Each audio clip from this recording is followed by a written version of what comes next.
বেড়েছে ডেঙ্গুর প্রকোপ। হাসপাতালে বাড়ছে ডেঙ্গু আক্রান্ত রোগী। ডেঙ্গু পরিস্থিতির আরো খবর আমরা জানবো। এই মুহূর্তে মানিকগঞ্জ থেকে যুক্ত হচ্ছেন সহকর্মী মোহাম্মদ ইউসুফ আলী। ইউসুফ, সারিকা, মানিকগঞ্জেও ডেঙ্গুর প্রকোপ কিন্তু দিন দিন বেড়েই চলেছে।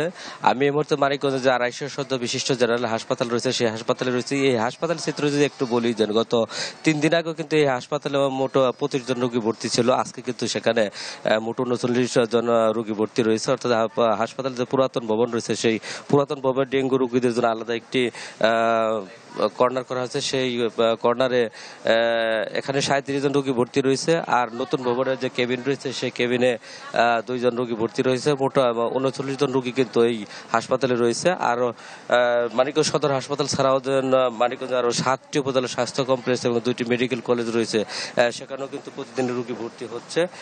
পুরো মানিকগঞ্জ জেলায় এই মুহূর্তে ভর্তি আছে মোট 77 জন রোগী। আর এবছরে জানুয়ারি থেকে এ পর্যন্ত মোট 653 জন রোগী কিন্তু এই ডেঙ্গু আক্রান্ত হয়ে মানিকগঞ্জের বিভিন্ন হাসপাতালে ভর্তি হয়েছিল। এবং গত 24 ঘন্টায় নতুন করে রোগী ভর্তি হয়েছে এই 27 জন। আবার অনেক রোগী কিন্তু যারা চিকিৎসা শেষে সুস্থ হয়ে বাড়ি ফিরছে। গত 24 ঘন্টায় মোট 22 জন রোগী কিন্তু তারা সুস্থ হয়ে বাড়ি ফিরছে। এছাড়া আবার কিছু রোগী মানিকগঞ্জ থেকে ঢাকায় রেফার করা হয়েছে। তবে আসার কথা হলো যে এখন পর্যন্ত কিন্তু এই মানিকগঞ্জে কোনো ডেঙ্গু আক্রান্ত হয়ে কোনো কিন্তু রোগী মারা যায়নি।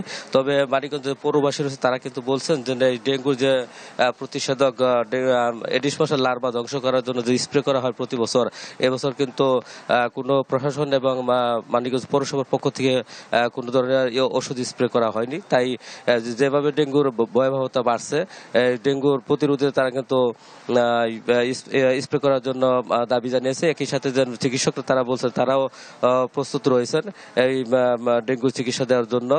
মানিকগঞ্জ সদর হাসপাতাল সহ অন্যান্য হাসপাতালেও পর্যাপ্ত পরিমাণে ওষুধ রয়েছে। তবে ভয়াবহতা বাড়ার কারণে তারা বলছে যেভাবে মহামারী আকার ধারণ করছে, তবে হয়তো চিকিৎসা সেবা তাদের বাইরে চলে যেতে পারে।